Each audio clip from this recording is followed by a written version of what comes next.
Hi, this is Steve Dale, and in this segment, we're going to talk about SSI and the $100,000 suspension rule.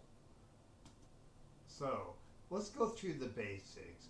With any ABLE account, including CalABLE, there is a rule that basically says if the beneficiary is receiving SSI, or supplemental security income, when the assets in the account total $100,000, any monthly SSI benefits will be placed into suspension.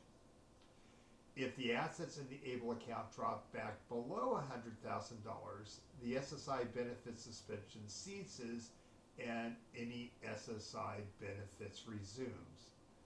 And the really important part is, as long as they remain otherwise eligible, the beneficiary will not have to reapply for SSI benefits once the account drops below the $100,000 threshold. So let's talk about Rodney and the $100,000 SSI suspension rule.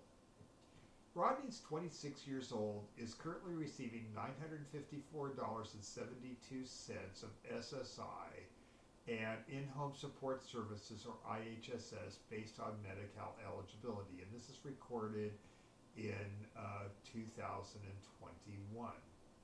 His parents, Joy and Robert, set up a CalABLE account for Rodney and contribute the maximum amount allowed. Joy and Robert are not concerned about his ability to have signature authority over the CalABLE account. If they contribute $15,000 a year to Rodney's CalABLE account, his SSI would go into suspension after 7 years, because there would be $105,000 in the account, though his eligibility for Medi-Cal and IHSS will continue. Let's say in this case, Robert expects to retire in 6 years and receive $2,000 a month in Social Security retirement benefits, or SSR. Joy expects to retire in 8 years and receive $3,000 a month. Since Rodney was disabled before the age of 22, he will qualify for a program called Childhood Disability Benefits based on his parents' earnings.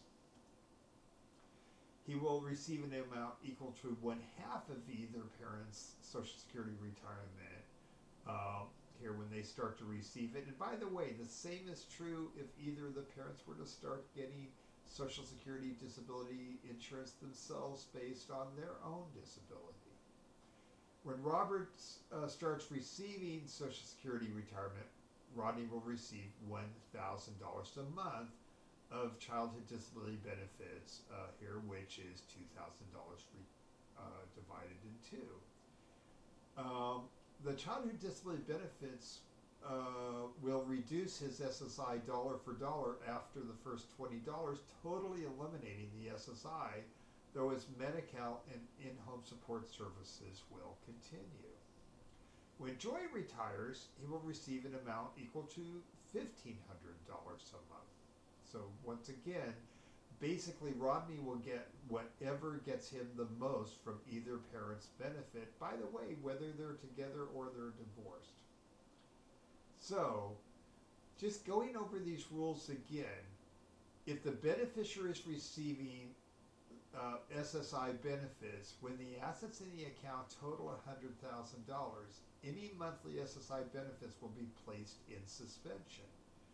If the assets in the ABLE account drop below the $100,000 amount, the SSI benefits suspension ceases and the benefits resume.